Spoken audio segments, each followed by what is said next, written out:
तर आपण याच संदर्भातले थेट अपडेट्स घेणार आहोत। अभिषेक भटापल्ली आपले प्रतिनिधी आपल्यासोबत जोडले गेले थेट चंद्रपुरातनं। अभिषेक, नेमकी सध्या चंद्रपुरातली काय स्थिती आहे?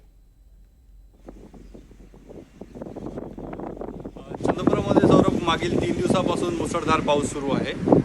आता थोडंसं पावसाने विश्रांती घेतली आहे, परंतु चंद्रपूर शहरालगत असलेलं म्हणजे चंद्रपूर शहरालगत 20 किलोमीटर अंतर असलेले चिचपल्ली गाव आहे। त्या गावातील पहाटेच्या सुमारास दोन्ही तलाव फुटले। त्या फुटल्यामुळे पूर्ण गावामध्ये पाणी पसरलं।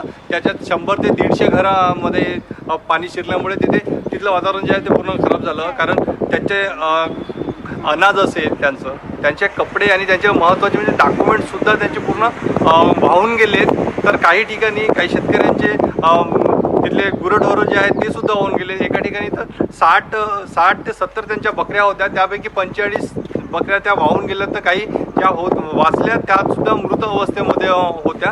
अशी विराधक परिस्थिती तिथे होती। आपण त्या ग्राउंड लेवलवरून आपण पूर्ण माहिती घेतली, त्या पाहणीसुद्धा केली, परंतु निश्चितच अभिषेक, या संदर्भातले अधिकचे अपडेट्स आम्ही तुमच्याकडून घेऊच। तुर्तास धन्यवाद।